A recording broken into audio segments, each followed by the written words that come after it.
Bienvenidos ustedes otra vez al estudio de la vida de Cristo.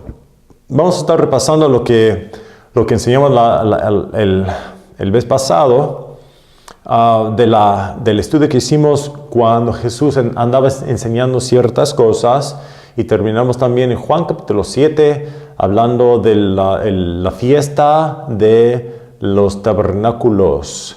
Si me permite, por favor, entonces comenzar orando y de ahí seguimos avanzando en el estudio.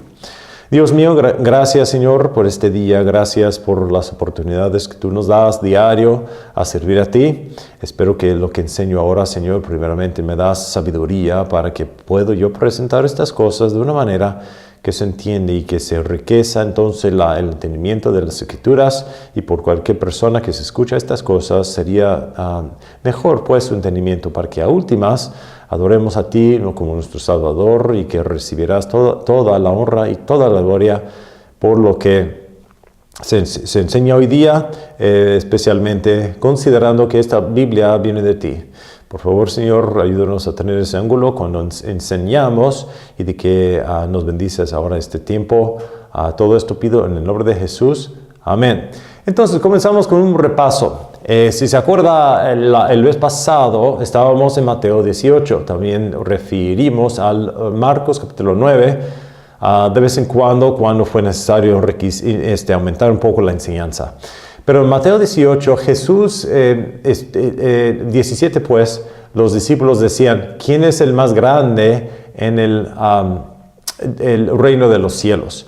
De seguro, siendo judíos, ellos se pensaban en Daniel capítulo 2, cuando dice que el reino el rey de los cielos. Entonces ellos sabían que por el libro de Daniel, o Daniel 4, perdón, ahí pues decía el rey de los cielos. Esa frase entonces, reino de los cielos, bueno, si tienes un reino tienes que tener un rey. Y ese rey va a ser Jesús un día, venidero ser rey sobre todo el mundo. Pero mientras estamos en el lapso de tiempo. Pero los judíos, escuchando reino del cielo, me imagino que ellos, su mente fue al Daniel capítulo 4, siendo enseñado la escritura desde chico, y se acuerdan de esa frase.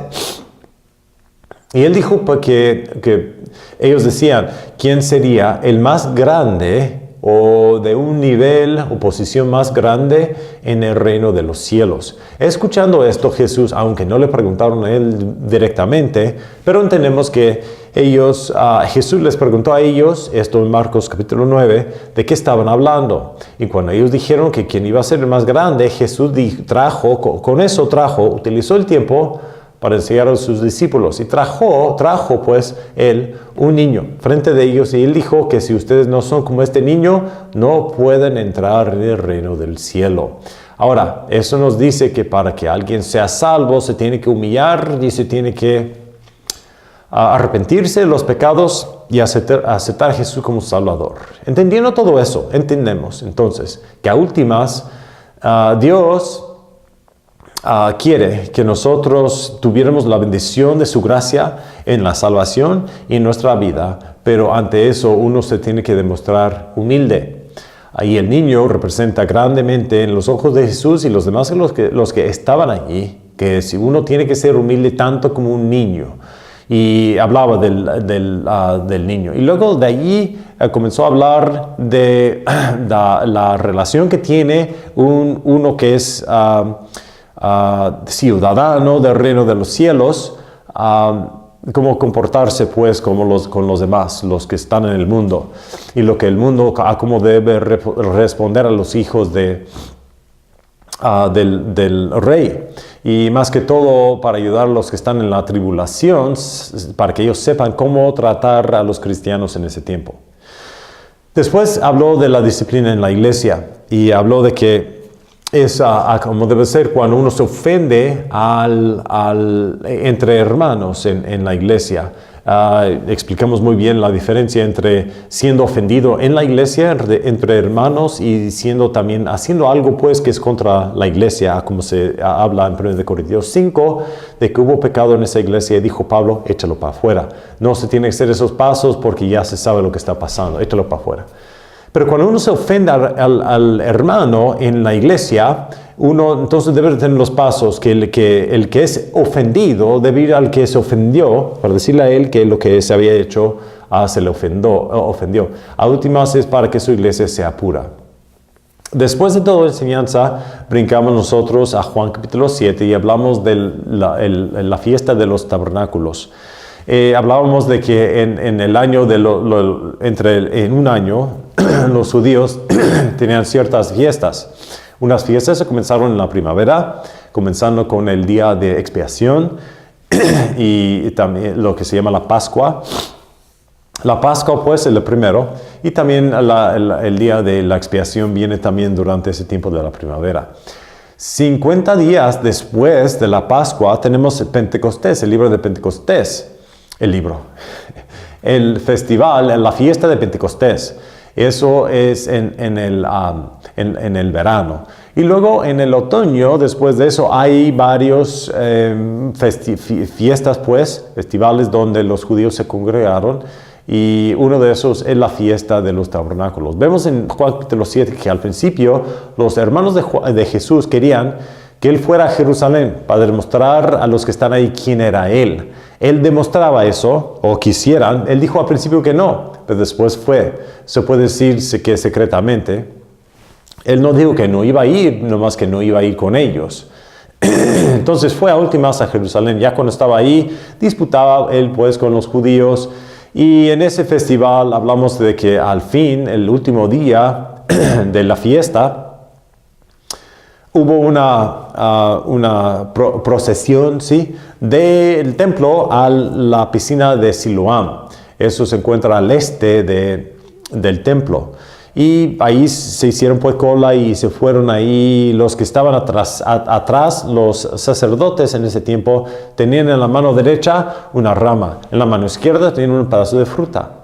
Y se fueron, el agua agarraron ahí, se fueron otra vez al templo con esas jarras de agua. Me dicen históricamente que eran hechos de plata. Y fueron a un altar construido especialmente para este tiempo, donde se subía pues el sacerdote para que esté él enfrente de los demás. Y puso agua en unas jarras para contener el agua. Esto todo conmemorizaba de que Jesús estaba con los hijos de Israel cuando ellos estaban en el desierto. Para esos 20 años que Dios estaba con su gente, aunque ellos desobedecieron y no querían conquistar a la patria prometida, diciendo de que hay gigantes y no se puede, y nosotros somos como langostas en el ojo de ellos y no se puede. Caleb y Josué dijo que sí, bien que podemos hacerlo, vamos avanzando. Pero ellos dijeron que no. Por desobedecer a ellos, Dios les dijo que esa generación se iba a morir en el desierto y que iban ellos andando en el desierto para 20 años hasta que se muriera toda esa generación. La generación que vino después iban a ser los que se entraban en la patria prometida. Moisés, Caleb y Josué son los que sí defendieron la palabra de Dios. Pero Moisés, porque desobedeció en el desierto, pegando a la roca 2 veces en vez de hablar a la roca, a últimas Dios dijo que por esto tú no vas a entrar en la patria prometida, te permito que tú lo ves. Eso yo lo leí en la mañana. Y fueron a un monte y ahí pues Moisés, aunque su fuerza natural estaba bien, pero se murió ahí y Dios lo enterró. Y dice ahí que lo enterró entre esas montañas. No se sabe exactamente dónde es, pero obviamente el diablo, nos dice Judas 9, increíblemente, disputaba del cuerpo de Moisés, de dónde estaba. Y él y Miguel, el arcángel, andaban peleando del sitio del sepulcro de Moisés. De seguro, Satanás quiso de que este sepulcro se rebeliera, pero Dios lo escondió para que ni Satanás sabe dónde está. Y entonces no quería a Dios. Me imagino yo, mi opinión, es porque si la gente supiera dónde está el cuerpo de Moisés, lo comenzaron a adorar. Y el punto no es para adorar a donde él fue sepultado. La cosa es adorar a Dios. Y sabiendo el corazón de los hombres, no quiere Dios que se revela ese sitio. Pero Satanás sí quiere, porque quiere que los hombres adoren a ese lugar. Entonces se disputaban. A últimas, entonces Moisés se muere.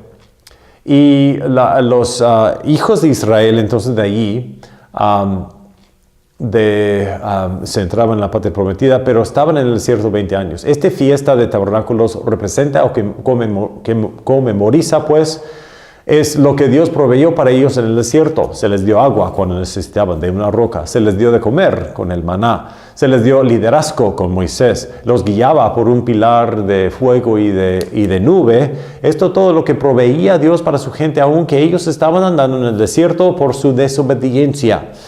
Entonces, en este festival, al último día, Juan capítulo 7, Jesús se levanta. Mientras ellos pusieron el agua en esas jarras, de seguro fue en ese momento donde él dijo, cualquiera que quiere beber del agua viviente, que venga a mí. Aquí estoy en Juan 7, en el versículo 37, en el postrer día grande de la fiesta, Jesús se ponía en pie y clamaba diciendo, si alguno tiene sed, venga a mí y beba. El que cree en mí, como dice la Escritura, de su vientre correrán ríos de agua viva. Esto muchas veces en Isaías 5, Isaías,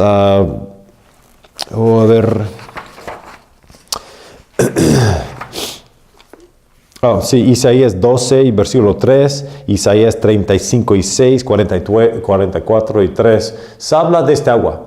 El agua, pues, es Jesús al principio, pero Él es un manantial, Él es un fuente de agua, donde se sale de Él aguas refrescantes. Y esto se habla también del Espíritu Santo, que los creyentes también tuvieran por dentro de ellos el Espíritu Santo siendo representado por este agua también.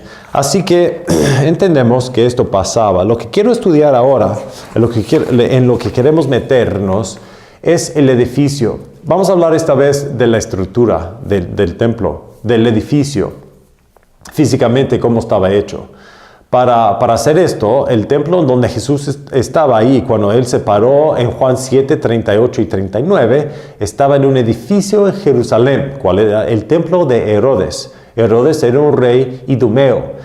Eso se habla porque él vino de los edomitas. Así se acuerda que Edom era Isaú, el hermano de Jacob. Ellos eran los hijos de Isaac, e Isaac siendo el hijo de Abraham. Entonces de Abraham a Isaac, Isaac tuvo Jacob y Isaú. Isaú quiere decir rojo o algo así quiere decir, y ellos se hicieron los de Edom. Okay, los edomitas, eso fue esa gente. Ellos se popularizaron pues al sur de Jerusalén, en esa región del desierto Judea. El rey Herodes era un descendiente de ellos y eran, en los ojos de los judíos, no eran en realidad judíos puros, eran judíos mezclados con los demás. Porque Isaú pues se detuvo mujeres de los hijos de Ismael. Entonces esto no estaba bien en los ojos de sus padres, pero Isaú lo hizo. Así que los descendientes de Isaú son parte de los hijos de Ismael y parte de los hijos de los judíos. Son media raza en los ojos de los judíos, pero no lo trataban como los samaritanos, porque la Biblia dice en varios lugares, como Números y Deuteronomio, de que no deben ellos tratar a los edomitas malos, porque ellos son también sus hermanos. Así que aunque no eran parte del covenante en sus ojos, no eran judíos puros, eran media raza, pero de todos modos los edomitas estaban ahí al sur. Herodes era un rey de esta descendencia. Se dice que él es Herodes el Grande. Les voy a decir ahora básicamente la historia de cómo es que Herodes se hizo rey. Perdón, no todos los detalles, porque es mucho. Yo no he estudiado la historia de esto tanto como otros. Entonces les voy a dar básicamente el proceso y cómo es que él se hizo rey. Bueno, pasó básicamente de esa manera. ¿Se acuerda, me imagino?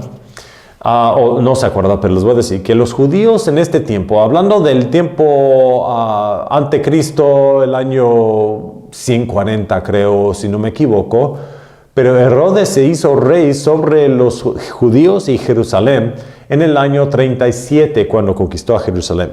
Ante eso, por muchos años y muchas generaciones, los judíos tenían control sobre Jerusalén y sobre el templo.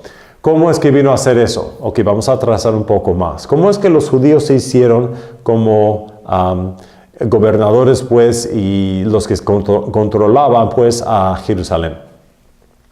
Vamos muchos años antes eso. No me acuerdo muy bien del año, pero creo que es el 337 ante Cristo. Muchos años antes de esto. En un pueblito nombrado Modín. Ahí se encuentra un sacerdote y el sacerdote se llama Matateo. Y Matateo era un sacerdote. Entendemos que los sacerdotes vivían por el país de Israel y cuando a él les tocó hacer su servicio en el templo, se fueron ahí. El resto del tiempo, viene siendo la mayoría del tiempo, ellos vivieron como cualquier otro judío, nomás que tenían su servicio cada vez en cuando. Eso también se ve en el ejemplo del papá de Juan el Bautista, Zacarías, de que a él le tocó servir en el templo cuando ahí fue que le apareció un ángel cuando él estaba haciendo su servicio en el templo. Ahora, y el ángel le dijo que su esposa iba a tener hijo. Ese hijo vino a ser Juan el Bautista, pero ellos eran de mucha edad y no pensaban que fuera posible, pero el ángel dijo que sí. Les digo todo eso para decir que Zacarías estaba haciendo su servicio.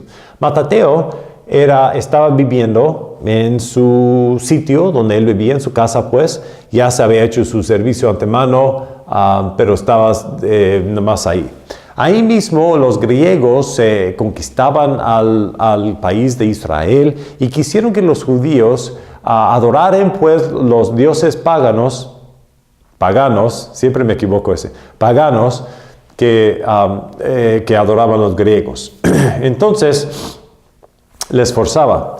Y sabiendo entonces un griego ahí que Matateo era un sacerdote, él pensaba que si un sacerdote judío pudiera sacrificar en un altar pagano, entonces eso se influyera a los demás a adorar a los dioses paganos. Pero Matateo, siendo lleno de fervor pues religioso, cuando le mandaron que sacrificaba, él rehusó y dijo que no.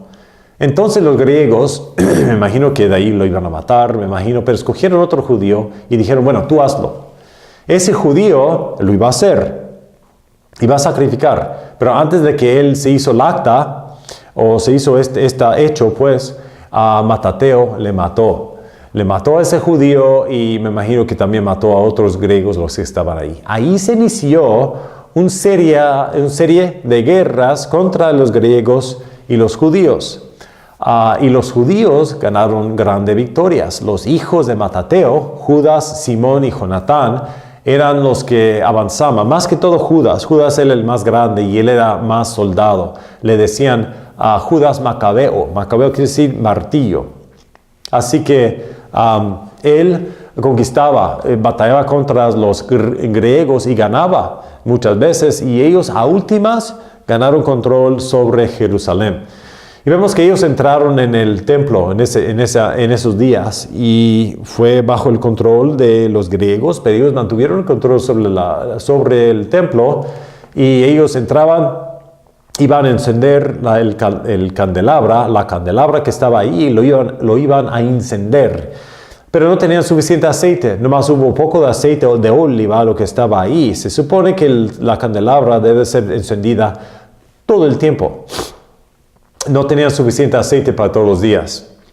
Hasta que ellos pudieran obtener más aceite, pensaban ellos que es poco aceite para que se quema todo el tiempo. Pero aún lo encendieron.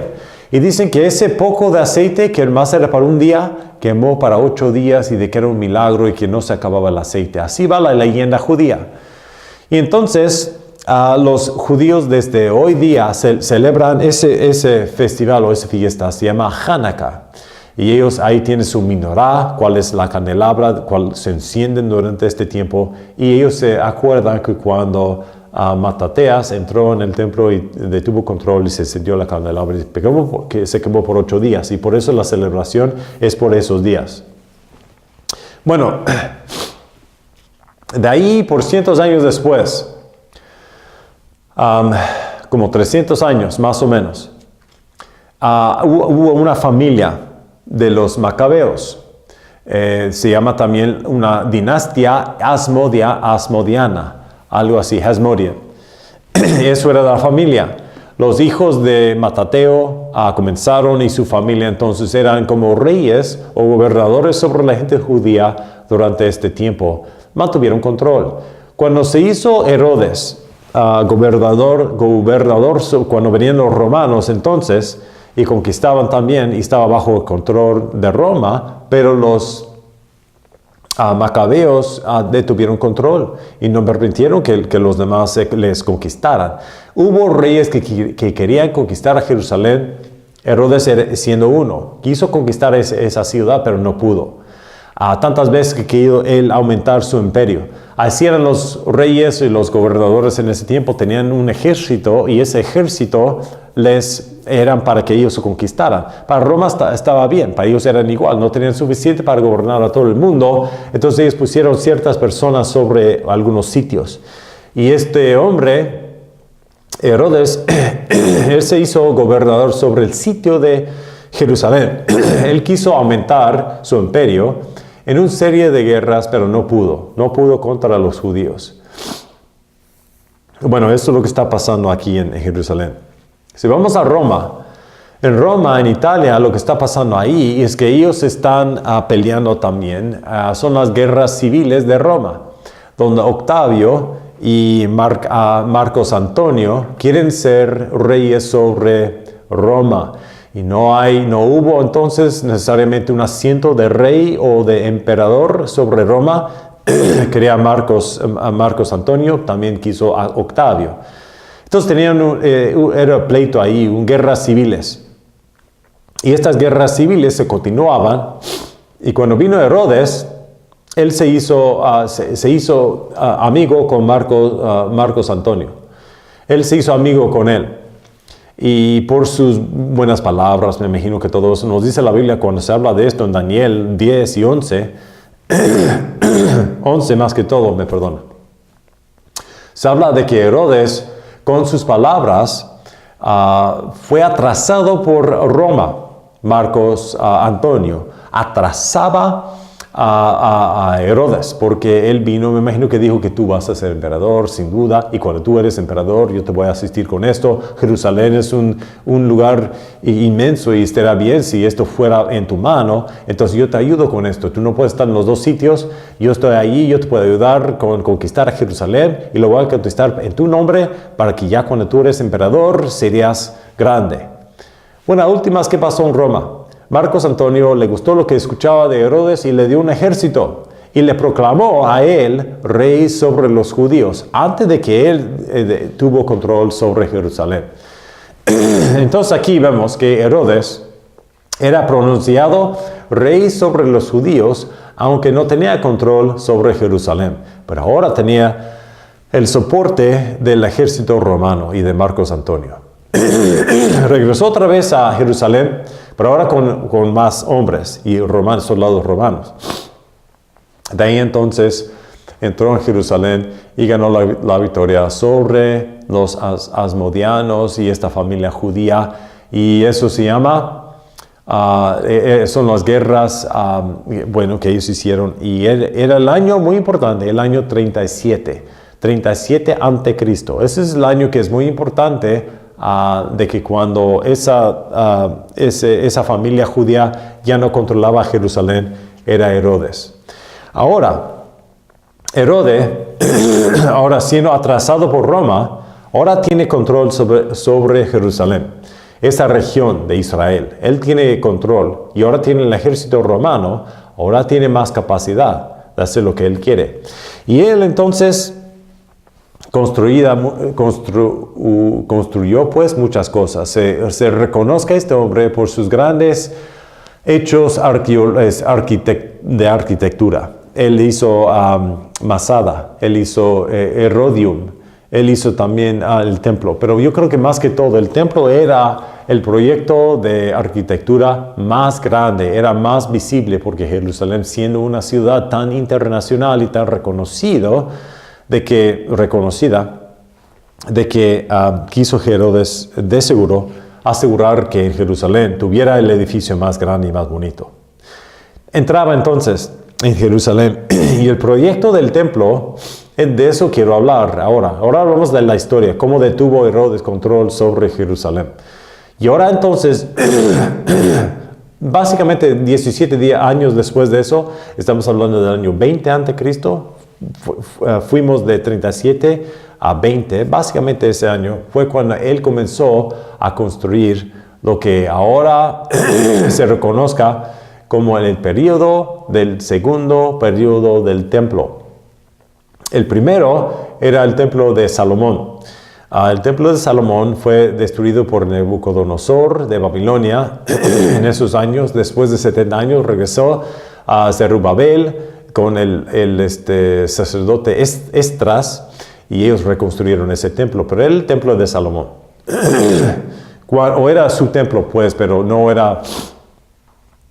Se puede decir que se comenzó entonces el periodo del segundo templo cuando se reconstruyó eso. Pero Herodes reconstruyó el templo hasta más. Entonces el templo que construyeron los judíos por Zerubabel, él lo hizo más grande. Y vamos a estudiar un poco este templo. Acuérdense que en Juan capítulo 7, cuando Jesús se levantaba durante la fiesta de los tabernáculos y pronunciaba, si los que tengan sed, que vengan a mí. Él está en este templo. Ok, vamos a hablar un poco más del templo, entonces la estructura, para que sepamos. Yo fui a Israel hace años para atrás y yo me acuerdo estando en Jerusalén, estando en el monte del templo y viendo estas cosas. Comenzamos entonces de los cortes. Voy a demostrar mi falta de talento artístico, pero bueno, aquí estamos y aquí está el templo. Okay, ahí está el templo. Hay un corte alrededor y un corte aquí también. Ok, alrededor de eso entonces hay aquí las escaleras. Alrededor de ese, aquí afuera, una pared fuerte. Y luego alrededor de eso otro. Entonces, el monte básicamente tiene una serie de porches o portales. O no portales, pero plataformas, se puede decir más que todo. Son cortes. Un corte es un área el cual tiene alrededor, que está cerrado alrededor. Y ese es un corte. Algunos de los cortes tienen techo, otros cortes no tienen techo. Los que tienen techos y soportado por columnas, se llaman en inglés cloister, no sé en español, pero son pues caminos que están tapados. Y eso también la hay. Aquí, vamos a comenzar por afuera e irnos adentro. El corte principal aquí es el corte de los sacerdotes. El corte de los sacerdotes del templo de Herodes está aquí. ¿Cuáles cosas hayan ahí? Pues ahí tienen ahí tienen el altar de bronce, donde los sacerdotes, que solamente ellos pudieran entrar en este corte, donde ellos quemaban sacrificios siempre.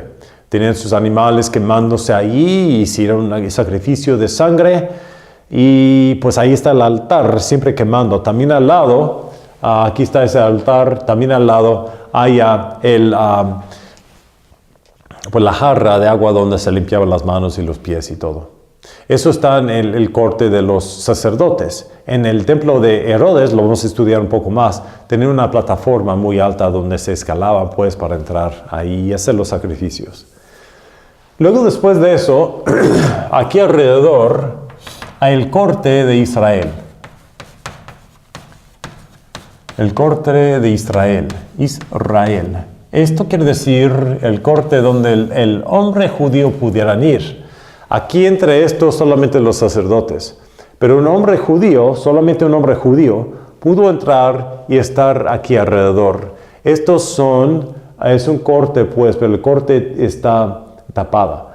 Y se entraban los hombres ahí, tenían columnas alrededor de todo eso y sobre eso tapaba con un techo. Eso es el corte de Israel, donde los hombres pudieran ir. Después de eso, aquí hay unas escaleras redondas así, eran 12. Donde aquí el corte de mujeres. Nombrado así porque aquí es donde la mujer judía pudiera entrar. Aquí solamente judíos. Entonces los hombres pudieran ir aquí, las mujeres no pudieran venir aquí, pero las mujeres sí pudieran venir aquí. Aquí es abierto, no tiene tapa. Y aquí hay unas escaleras, aquí una puerta muy importante cuando hablamos de las puertas en un momento. Eso se dice la puerta de Nicanor. A eso vamos a un momento. Importante también de que este es el este por supuesto es el oeste, este es el norte y este es el sur, le ponemos aquí, y el norte. El norte está aquí. ¿Ok? Así está orientado. Ahora, después del corte de los sacerdotes, después del corte de Israel y el corte de las mujeres, fuera de eso, aquí una pared grande. También hay otras puertas que entraban aquí. Esta puerta también siendo muy importante, a eso vamos en un momento. Alrededor de eso hay otro corte y es el corte de los gentiles.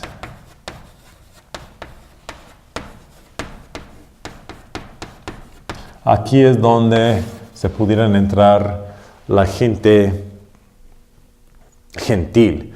Hubo unas puertas alrededor de eso donde se pudieran entrar y eran como una pared. Aquí no hay tapa, nada más es una pared que está alrededor. Y hubo unas puertas.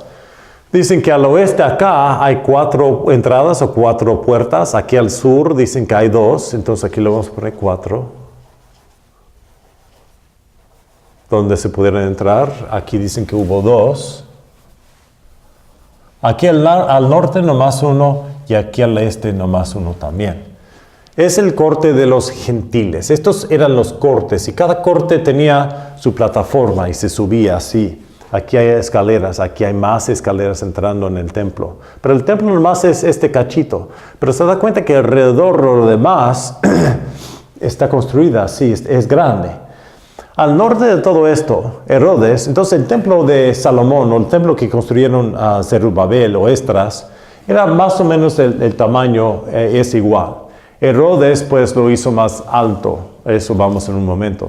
Pero también Herodes construyó al oeste, para este lado, cosas aquí para este lado. Aumentó el monte de donde está el templo, lo aumentó con piedras. Y después de aumentar eso, se hizo una casa fuerte, se llama la casa fuerte de Antonio. Y eso al oeste, para este lado. Entonces, me perdona un momento.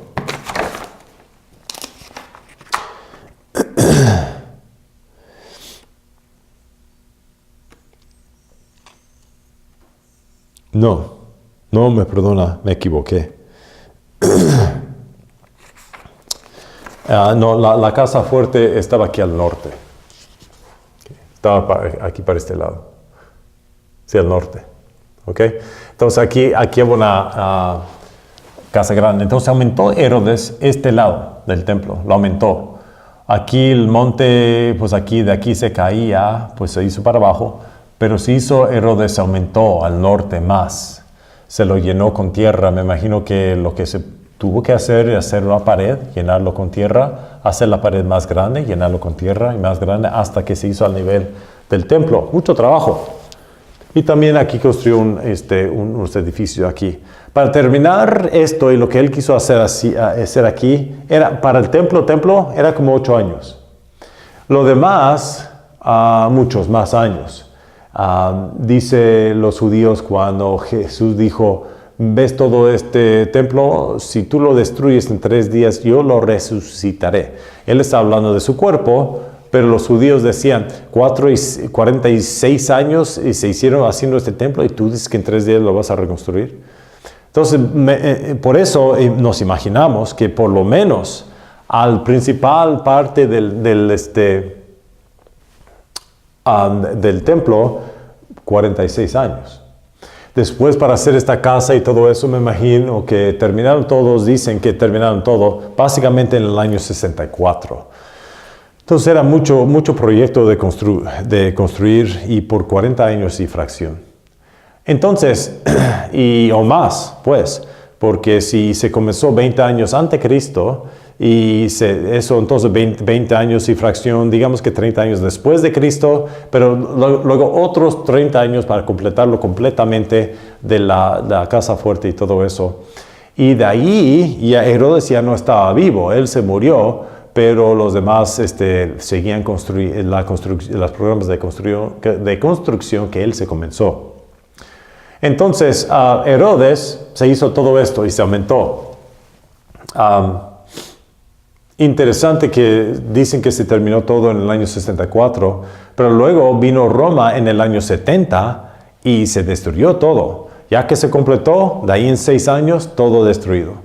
Entonces, tanto tiempo para construirlo, tan rápido para destruirlo. Así que al norte, aquí se construía. Ok, vamos a hablar un poco más fijos, más adelantados de estas puertas. Ok. Ya he dicho que al corte de los gentiles hubo 4 puertas acá, una puerta acá y una puerta acá y 2 acá al sur. Eran como entradas. Yo no creo que no eran puertas, eran nomás entradas. Y al lado, al este. Esto es donde va a ser muy importante. Pero al lado este, estamos hablando de acá, entrando aquí pues al corte de los gentiles. Dicen que aquí hubo muchos edificios oficiales donde tuvieron corte, donde los judíos se asemblaban pues o juntaban para pasar juicio o algún asunto, lo que ellos tenían. Ellos lo hicieron aquí, otros edificios oficiales. Este lado del templo, orientado hacia el este, me imagino que es el más importante. Porque aquí es donde está la entrada al templo, se entraba aquí. En la Biblia, cada vez igual en el tabernáculo, cuando se entraba la gloria del Señor, se entraba por el oeste al este, así. Y cuando salía la gloria del Señor, se fue para el otro lado. Eso es una forma, eso está en la Biblia siempre así. Y aquí entonces, esto se llama el porche de Salomón. Es un dicho, es el porche de Salomón. Aquí fue construido un poco más fino que a los demás. Y era donde eran más edificios y más elaborado, más bonitos y más construido, más tiempo aquí. Era más oficial. Se llama el porche de Salomón. Al norte, y luego, ya que se entraba un poco más. Ok, aquí se pudieran ir los gentiles, pero más entrando acá ya no se podían, desde acá. Ahora, aquí entrando en la puerta del este. Aquí en la Biblia dice que la puerta, le voy a poner la entrada bonita. Básicamente se dice así, y eso está aquí. Aquí muy bonito, muy elaborado, tenía mucho oro y era muy bonito. Se entraban aquí, es donde se entraba en el templo, el monte del templo, básicamente es por acá. Ya pasando por acá hubo muchas cosas muy bonitas ahí, pero te entrabas en el corte de las mujeres. Y entrando en el corte de las mujeres, también hubo otra puerta, perdón, aquí. Y esta puerta se entraba, después de esta corte también, esta puerta es no puerta, es entrada. La entrada de Nicanor, también nombrado Corintio. Eso está aquí. La entrada de Nicanor está nombrado así por el hombre, un judío de Alejandría que se llamaba Nicanor, que dio, me imagino, el dinero, los materiales para construir esa puerta. Y está bien bonita, aquí muy alto, así, está hecho de bronce, mucho bronce lo que se veía ahí, y muy grande y muy bonito. Pero también estuvo hecho por bronce de Corintio, y por eso también se dice que la entrada de Corintio. Por lo que está entrada, los materiales y por el hombre que proveyó. Eso está nombrado esa puerta. Entonces, aquí la puerta bonita, la puerta de Nicanor, de Corintio. Ahí entonces queremos hablar un poco más del corte de las mujeres. Eso está aquí, este corte de las mujeres. Aquí tenían, y en el Nuevo Testamento hay muchas instancias pues, de que se habla de este corte.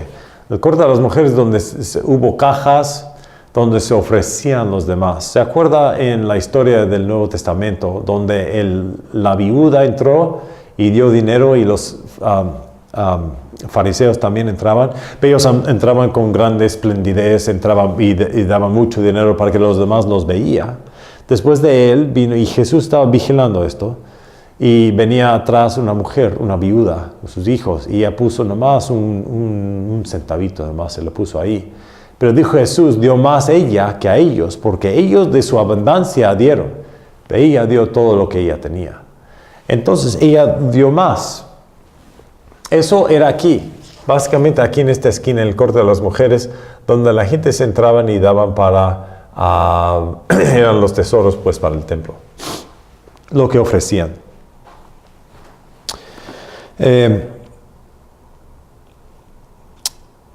Y por eso muchas veces en el libro, en la Biblia también y otros libros se dice esto, el tesorero, el tesorería o el treasury. Tesorería, no sé si eso está bien, pero donde hubo el dinero, donde daban. En Juan 8 y 20, aquí dice, estas palabras habló Jesús en el tesoro, enseñando en el templo que nadie le prendió porque aún no había venido su hora. Entonces, él cuando entraba muchas veces y enseñaba, dice ahí en el tesoro, eso está aquí. Aquí se sentaba Jesús, pues, y enseñaba a los demás en el corte de las mujeres. Así que ya sabemos un poco más de dónde estaba. Aquí afuera, hablando un poco más de esto, afuera de la ciudad acá, esta pared está grande. Está grande. Aquí al oeste es donde los judíos ahora se ponen a orar. Aquí al oeste, alrededor, hay una puente, se llama la Arca de Wilson. Y aquí está donde se veía que hubo un puente que se ve, ahora está destruido, pero te das cuenta que salía de la pared y se hizo para acá. Ahora nomás está corto, pero nomás está suspendido ahí lo que se puede soportar. Pero eso estaba aquí pues. Y hubo calles aquí, hubo mercadería, gente que compraban y vendían. Aquí para este lado, también un puente. Y esto es lo que se encontraba acá. También ahí yo caminé por ese rumbo y me di cuenta que ahí hubo piedras grandes, así grandísimas, de que se pusieron ahí cuando construyeron el templo, pero también hay los que tiraban. Los romanos en el año 70, cuando tiraban las piedras, nomás lo echaban para abajo, después lo tapaban. Pero ahora lo excavaron y ahora lo dejaron como era.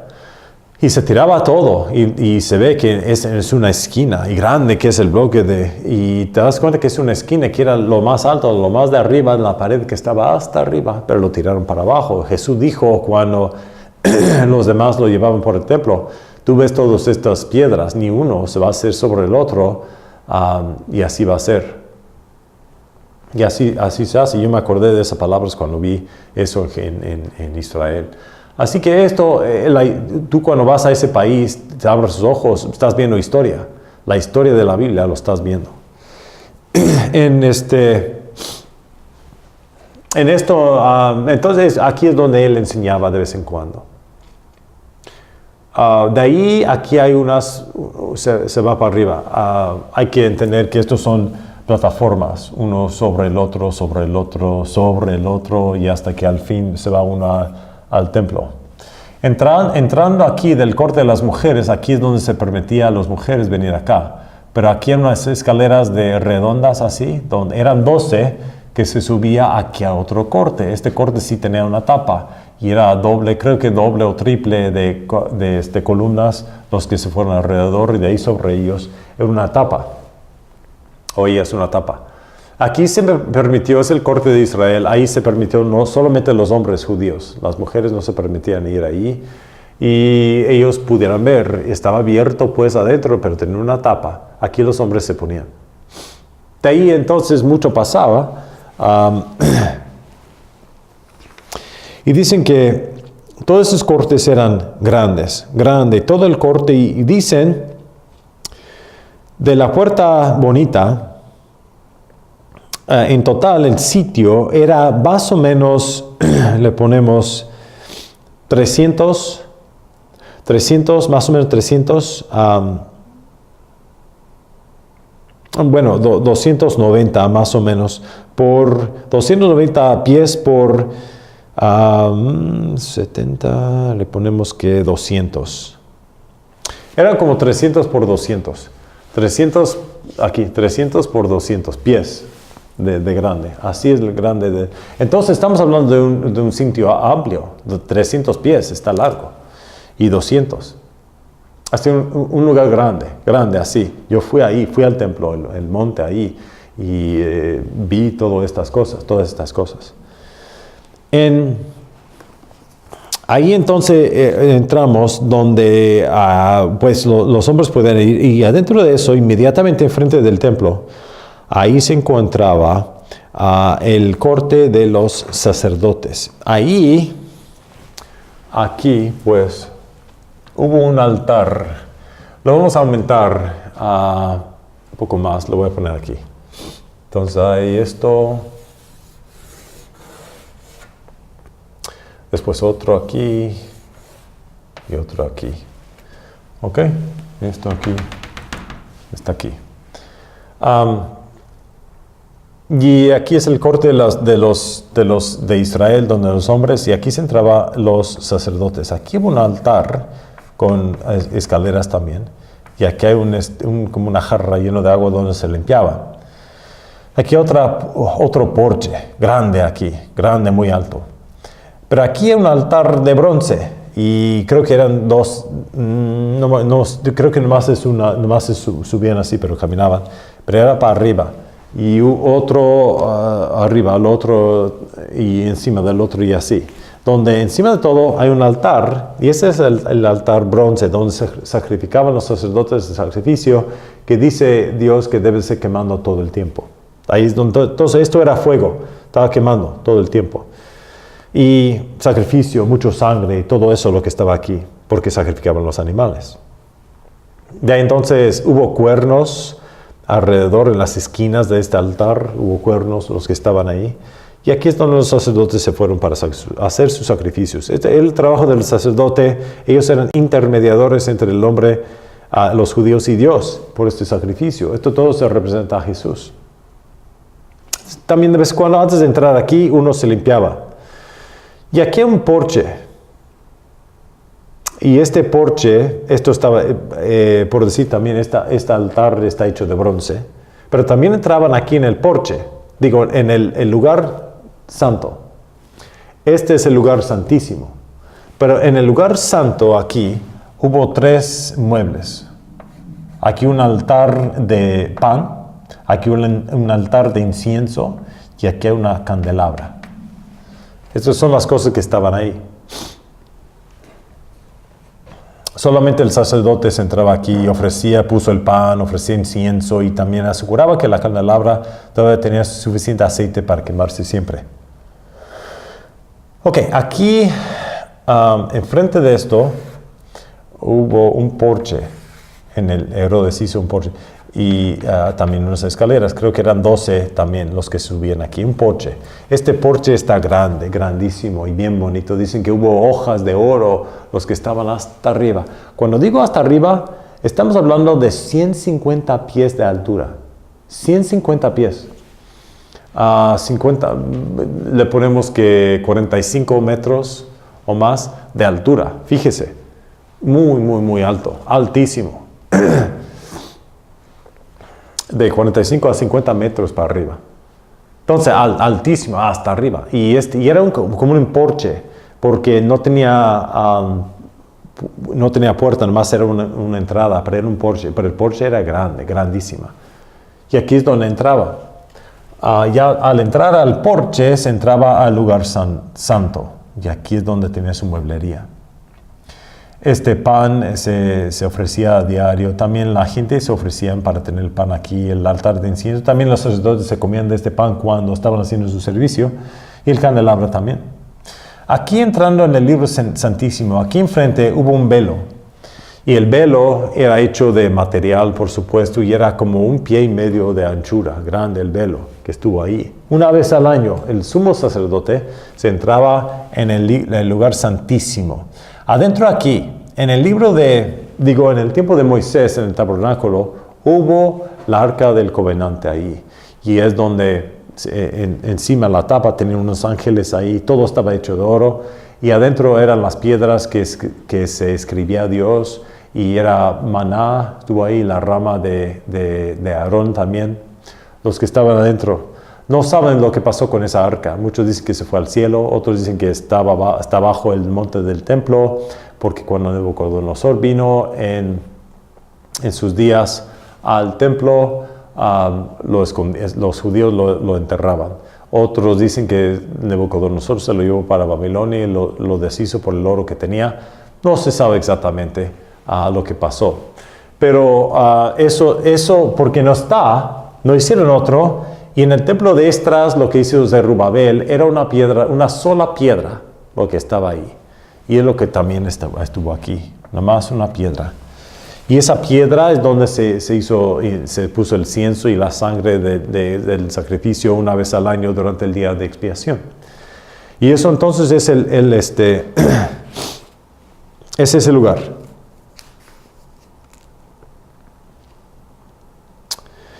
Entonces, dicen que el templo de Herodes, la altura del lugar santísimo era doble la altura de lo que era durante el tiempo de Zerubabel. Era 90 pies. Aunque toda la estructura 150, pero el lugar santísimo aquí era, el lugar santo, 90 pies de altura. Entonces está grande. Cuando te entrabas se fue hasta arriba. Imagínate viendo eso. Y ahora entonces, pues eso básicamente es lo que se encontraba. Alrededor aquí se hizo al lado aquí también, y básicamente era de este tamaño, aquí el grande porche. Aquí al lado, en las paredes, los que estuvieron aquí, hay lugares como piezas, no recámaras necesariamente, pero como piezas, lugares. Y eran que en total de 2 pisos, 3 pisos y todo, eran 38 lugares ahí, espacios, cuartos en el edificio. Cuando Jesús estaba aquí, me imagino que los judíos entraban para su fiesta y ellos entraban en el templo y se subían, y creo que se puso el agua, si no me equivoco, aquí mero, donde aquí tenían su altar, se subían las escaleras aquí y aquí se pusieron el agua. Ahí mismo estuvo Jesús aquí, subió y dice que el que tiene sed, que venga a mí. Herodes el Grande se reconstruyó el templo y lo hizo grande, con mucha esplendidez, con mucho oro y piedras grandes, una maravilla. Y podemos decir a últimas que cuando Jesús estuvo ahí, ya entendemos un poco más de dónde Él estuvo. Y históricamente, cuando esto pasó, se destruyó. Un día se va a construir otra vez el templo. Esto está en el libro de Ezequiel, 48 hasta el fin, o 40 hasta 48, se habla del templo que va a estar ahí. Y un día va a entrar Jesús otra vez por el del oeste hacia el este, y va a entrar otra vez en ese templo. Y muchas veces cuando entra se llena de humo y todo eso. Cuando los judíos y los discípulos de Jesús estaban con Él, ellos caminaban por el templo allí, y dicen en capítulo 24 de Mateo, ahí es donde se habla de que ellos demostraban y le decían a Él: Maestro, ¿no ves tú todos estos edificios del templo? Aquí dice, salido Jesús del templo, íbase, y se llegaron sus discípulos para mostrarle los edificios del templo. Y respondiendo Jesús les dijo: ¿No veis todo esto? De cierto os digo, que no será dejada aquí piedra sobre piedra, que no sea derribada. Entonces, él está básicamente al año 30, ¿verdad? Ante Cristo, después de Cristo. Él tenía 30 años. Era cuando se acababa todo esto. Más tiempo para acabar lo demás, pero se acabó esto en ese tiempo. Eso pasó.